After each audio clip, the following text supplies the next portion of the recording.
لارجێک بینەرمان سڵاوتان لەبێت بە شوێکی ڕاستەخۆ لەگەڵتانم لە چوارچەوەی ئەو هەوڵانە لە چوارچەوەی ئەو هەنگاوانەی کە دەنێن بۆ پێکێنانی کابینەی نوێی حکوومەتی عێراق لە دوو ڕۆژی ڕابردوودا ئیسماعیل قەعانی فەرماندەی فەیلقی قودسی سوپای پازاران بەسەرانە گەیشتی عێراق و چاوی بە بەشێک لە سەرکردە باڵەکانی عێراق کەوتووە لە ناویاندا چاوی بە مەسعود بارزانی سەرۆکی پارتی دیموکراتی کوردستان کەوت دیارە لەو دانیشتنەدا ئیسماعیل قەعانی نامەیەکی فەرمی ڕابەری باڵای شۆڕشی ئیسلامی عەلی خامنەیی گەیاندووە بە مەسعود بارزانی و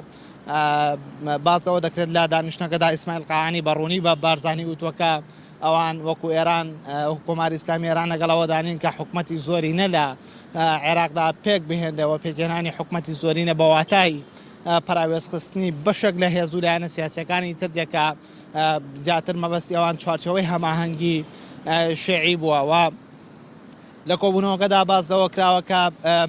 حکومەتی زۆرینە نابێت لە عێراقدا پێک بێنە لە کاتێکدا ئەم هێزانێت کە پراوێز دەخرێن خاوەنی هێزی سەربازین و خاوەنی یەکەیەکی ڕێخستنی سەربازین هەر بۆیە بە پێی وتەی بەشێک لە چاودێران پێیان وایە کە ئەم پەیامەی قەعانی و ئەم پەیامەی کۆماری ئیسلامی ئێران بە جۆرێک لە هەڕەشە ناو دەبرێت بۆ مەسعود بارزانی سەرۆکی پارتی دیموکراتی کوردستان و بەشێک لە سەرکردە باڵەکانی تری عێراق لە کاتێکدا کۆماری ئیسلامی ئێران جەختی لەوە کردوتەوە کە نابێت حکومەتی زۆرینە پێک بهێنرێت لە عێراقدا بەڵکو دەبێت بە ڕێکەوتن و هەماهەنگی و بە تەوافق لە عێراقدا کابینەی داهاتوی حکومەتی عێراق پێک بێنێ هەر لە دوای ئەم سەردانەی قەعانی بۆ لای بارزانی و گەیاندنی ئەم پەیامە ڕاستەخۆ مەسعود بارزانی سەرۆکی پارتی دیموکراتی کوردستان جۆرێک لە دەست پێشخەری ڕاگەیاند و هەرزوو شاندێکی باڵا لە نێچیروان بارزانی و محەممەد حەلبوسی و خەمیس خەنجەر سەردانی مختەلا سەدریان کرد لە نەجەف و بۆ چەند کاتژمێرێک پێکەوە کۆبوونەوە و دەست پێشخەری و بابەتەکەیان بە جۆرێک لە جۆرەکان تاوتوێ کرد هەرزوو و چەند کاتژمێرێک دوای کۆبوونەوەکە مختەلا سەدر ڕاستەوخۆ ئەم دەست پێشخەری بارزانی ڕەت کردەوە و بە مختەلا سەدر بە جۆرێک لە جۆرەکان ڕاگەیان کە ئەوان هەڕەشە و ئیرهاب هیچ کاتێ ئەوان و هاوبەشەکانیان پاشگەز ناکاتەوە لە پێکێنانی کابینەی نوێی حکومەتی عێراق و حکومەتی زۆرینە لە عێراقدا کە ئەمەش بە جۆرێک لە جۆرەکان بە پێی وتەی بەشێک لە چاودێران با ڕەتدانەوەی داواکاریەکەی هەم بارزانی هەم کۆماری ئیسلامی ئێران بۆ پێکێنانی کابینەی نوێی حکومەتی عێراق ناو دەبرێت دیارە پێ دەست پێشخەریە کە کراوە باز لەوە دەکرێت کە بە پێی زانیاریەکان لە کابینەی داهاتوی حکومەتی عێراقدا گۆڕانکاریەکان لە پۆستەکاندا بکرێت و چوارچەوەی هەماهەنگی شێعی بە جۆرە لە جۆرەکان بەشدار بن لە پێکێنانی کابینەی نوێی حکومەتی عێراق و بەدەستخستنی بەشێک لە پۆستە باڵاکاندا بەپێی ئەو زانیارانەی کە دەست میدیاکان کەوتووە بازەوە دەکرێت کە جێگری سەرۆکی ئەنجومەنی وەزیران بدرێت بە هادی عامری لە فەتح و جێگری سەرۆک کۆمار بدرێت بە نووری مالکی لە دەوڵەتی یاسا کە ئەمانە لە چوارچێوەی هەماهەنگی شیعین و 5 وەزارەت لە کابینەی داهاتوی حکومەتی عێراق بدرێت بە چوارچەوەی هەماهەنگی ئەگەرچی ئەو وەزارەتانەش وەزارەتی سیادی نەبن دیارە چوارچەوەی هەماهەنگی بە جۆرێک لە جۆرەکان ناڕزایەتی خۆی لە بەرامبەر ئەمەدا دەرنەبڕیوە و بێدەنگ بۆ لە بەرامبەر ئەمەدا بەڵام لە دوای ئەو کۆبوونەوەی ڕاستەخۆ مختەلا سەدر بە ڕاگەیەنراوێت ئەو بابەتەی ڕەت کردەوە و بە جۆرێک لە جۆرەکان سوور بوو لەسەر پێکێنانی حکومەتی زۆرینە لە عێراقدا لەگەڵ ئەو هاوبەشانەی کە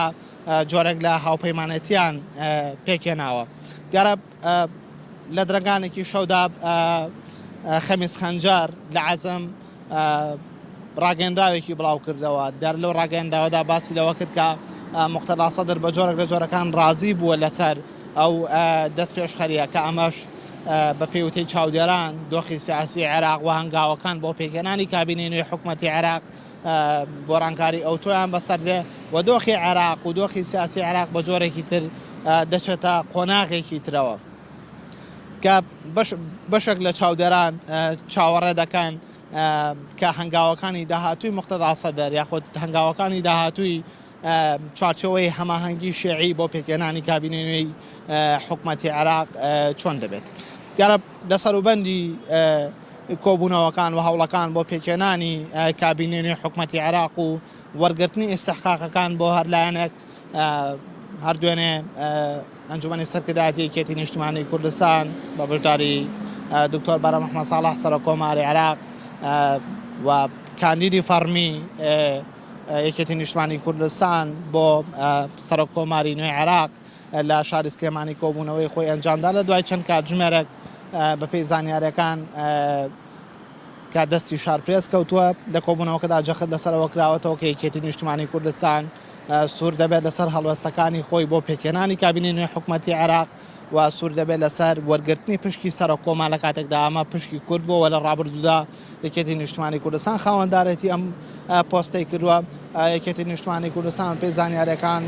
لە کۆبوونەوەکەدا جەختی لەسەرەوە کردوێتەوە کە ئەوان سوورن لەسەر بەدەستێنانی پۆستی سەرۆک کۆمار بۆ یەکێتی و یەکێتی پشتیوانی لە تاکە کاندیدی فەرمی خۆی کا دکتۆر بەرە محمەد ساڵح دەکات بۆ پۆستی سەرۆکایەتی کۆمار لە داهاتوودا.